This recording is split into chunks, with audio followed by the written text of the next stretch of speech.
Thank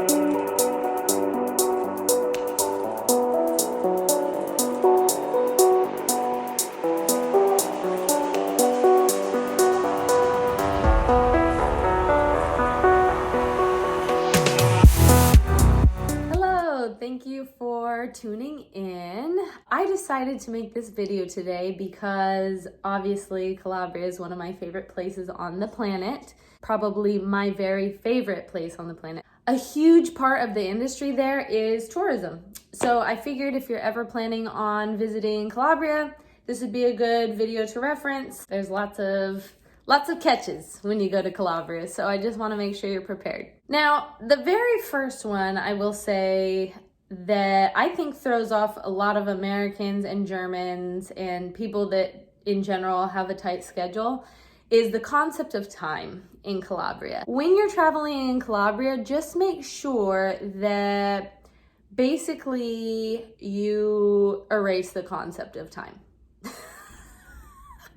When I say that, I just mean go with the flow. Take your time, slow down a little bit, especially for Americans. Slow down. It's wonderful there. You're gonna enjoy yourself. Be really flexible with your plans. If you do plan something, just keep in mind that's probably gonna change and probably not gonna go exactly as you thought it was going to. Now, when it comes to getting around Calabria, there is public transportation. There are some buses and certainly trains, but I mean, Calabria is very rural. It can be kind of hard to get around. I suggest, and every time I go there, I always rent a car or get access to a car somehow. There's a couple things to keep in mind with that, as always. Just keep in mind that they don't have a lot of automatics.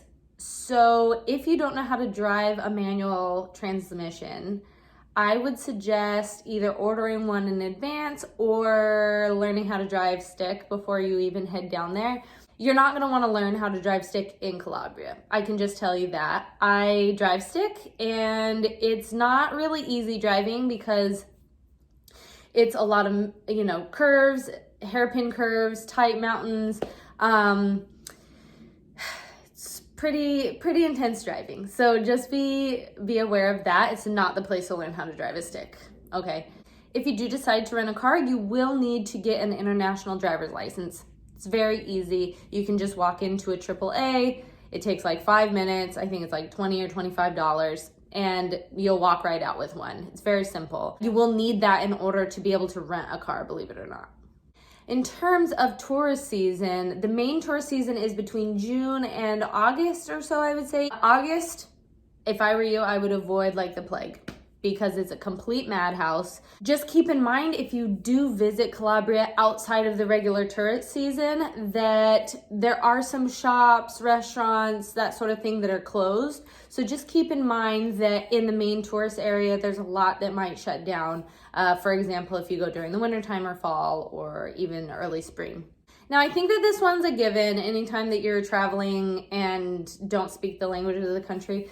Try to learn a couple Italian phrases. It'll help you out a lot because really honestly, especially outside of tourist areas, but even in tourist areas, they don't speak English. They don't speak any other language other than Italian and Calabrese. So if you don't speak either of those languages, it's gonna be a challenge. You don't have to be crazy fluent in the language, especially depending on what you wanna do, but that may be a barrier. So this is kind of a big one. Keep in mind Italian food rules, timing, okay? Italians have a very specific way that they eat and what things they'll eat first, what things they'll eat last. That's a whole discussion that we'll have to save for another day. Just keep that in mind. If you order something that's like a primo piatto and then whoever you're with orders secondo, it might not come out at the same time. You might even specify that to the wait staff. Food is absolutely delicious. I will say I've been in several different places in Italy.